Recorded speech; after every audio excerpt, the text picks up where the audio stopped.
ட்ரம்புக்கு இவ்வளவு பணத்தாசை இருக்கக்கூடாது, அதிபர் என்பதையே மறந்துவிட்டாரா? கொந்தளிக்கும் அமெரிக்கர்கள். அமெரிக்க அதிபர் டொனால்டு ட்ரம்ப் மிகப்பெரிய ஒரு பிஸ்னஸ்மேன் என்பது அனைவருக்கும் தெரியும். ஆனால் அதிபர் பதவிக்கு வந்த பின்னரும் அவர் பிஸ்னஸ்மேன் போலவே லாபத்தை மட்டுமே இலக்காக கொண்டு செயல்படுவதாக தொடர்ந்து குற்றச்சாட்டுகள் எழுகின்றன. ட்ரம்ப் அதிபராக இருப்பதால் முன்கூட்டியே கொள்கை முடிவுகளை தன்னை சார்ந்தவர்களுக்கு தெரிவித்து பங்குகளை வாங்குவது விற்பது என பெரிய மோசடியில் ஈடுபட்டு வருகிறார் என அவ்வப்போது குற்றச்சாட்டுகள் ஆதாரத்துடன் வெளிவருகின்றன.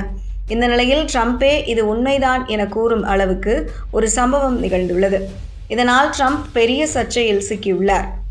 ட்ரம்ப் தனது சமூக ஊடக நிறுவனமான ட்ரூத் சோஷியல் வாயிலாக வெளியிடும் கருத்துகள் மற்றும் கொள்கை அறிவிப்புகளை முன்கூட்டியே தெரிந்து கொள்ள பங்குச்சந்தை வர்த்தகர்களுக்கு மாதத்திற்கு $1,00,000 கட்டணத்தில் புதிய சேவையை அறிமுகம் செய்துள்ளது. ட்ரேடிங் செய்பவர்கள் இந்த கட்டணம் செலுத்தினால் ட்ரம்பின் பதிவுகளை முன்கூட்டியே தெரிந்து கொண்டு ட்ரேடிங் முடிவுகளை எடுக்கலாம் என சொல்லப்படுகிறது. இந்த நடவடிக்கை பங்குச்சந்தையில் முறையற்ற வர்த்தகத்திற்கு வழிவகுக்கும் என்றும், அதிகாரத்தை பயன்படுத்தி ட்ரம்ப் தனிப்பட்ட லாபம் ஈட்டுவதாகவும் எதிர்க்கட்சியான ஜனநாயக கட்சியின் உறுப்பினர்கள் கடுமையாக சாடியுள்ளனர். ட்ரூத் ஏபிஐ என அழைக்கப்படும் இந்த சேவை சனிக்கிழமை அறிமுகம் செய்யப்பட்டது.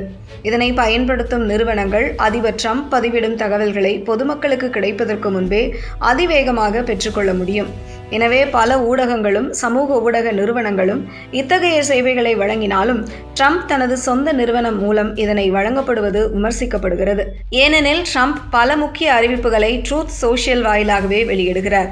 அவரது அனைத்து பதிவுகளும் பங்குச்சந்தையில் பெரிய அளவிலான மாற்றங்களை ஏற்படுத்துகின்றன. எனவே ட்ரம்ப் நிறுவனத்தின் இந்த அறிவிப்பை விமர்சிக்கும் ஏபிள் ஆல்ஃபா ட்ரேடிங் நிறுவனத்தின் ஐரின் ஆல்ட்ரிட்ஜ் ஒரு பொது நிறுவனத்தின் CEO இதனை அறிவித்திருந்தால் சிறை தண்டனை கிடைத்திருக்கும். ட்ரம்ப் என்பதால் யாராலும் ஒன்றும் செய்ய முடியவில்லை என கூறியுள்ளார். அமெரிக்க அதிபர் தனது அதிகாரத்தை பயன்படுத்தி முக்கியமான முடிவுகளை ஒரு குறிப்பிட்ட குழுவினருக்கு மட்டும் முன்கூட்டியே கசிய விடுவது முறையற்றது என்றும் சாடுகிறார். பங்குச்சந்தை போக்கை மாற்றக்கூடிய தகவல்கள் சில பெரிய நிறுவனங்களுக்கு மட்டும் முன்கூட்டியே கிடைப்பது சாதாரண முதலீட்டாளர்களுக்கு பெரும் இழப்பை ஏற்படுத்தும் என நிபுணர்கள் எச்சரிக்கின்றனர். இந்த விவகாரம் குறித்து வெள்ளை மாளிகை கருத்து தெரிவிக்க மறுத்துவிட்டது. அதேவேளையில் ட்ரம்ப் மீடியா மற்றும் டெக்னாலஜி குரூப் பொதுவான தகவலுக்கும் பொது அல்லாத தகவலுக்கும் உள்ள வித்தியாசத்தை புரிந்து கொள்ளாதவர்களின் விமர்சனம் இது என விளக்கமளித்துள்ளது. ட்ரம்ப் மீடியா நிறுவனத்தின் வருவாய் கடந்த ஆண்டு வெறும் $3.7 மில்லியன் மட்டுமே இருந்தது. அதே சமயம் நிறுவனம் பெரும் நஷ்டத்தை சந்தித்து வருகிறது. இந்த புதிய சேவையின் மூலம் நிறுவனத்தின் ஆண்டு வருவாயை விட அதிக லாபத்தை ஈட்ட முடியும் என சொல்லப்படுகிறது. இதனால்தான் இப்படி ஒரு சேவை அறிமுகம் செய்யப்பட்டிருப்பதாக கூறப்படுகிறது. இருந்தாலும் ஒரு நாட்டின் அதிபர் தனது அதிகாரப்பூர்வ கொள்கை முடிவுகளை பணமாக்க முயற்சி செய்வது முறையா என பலரும் கேள்வி எழுப்புகின்றனர். ட்ரம்ப் ஒரு அதிபராக இல்லாமல் பிசினஸ் மேனாகவே செயல்படுவது தவறு என்றும் தெரிவிக்கின்றனர்.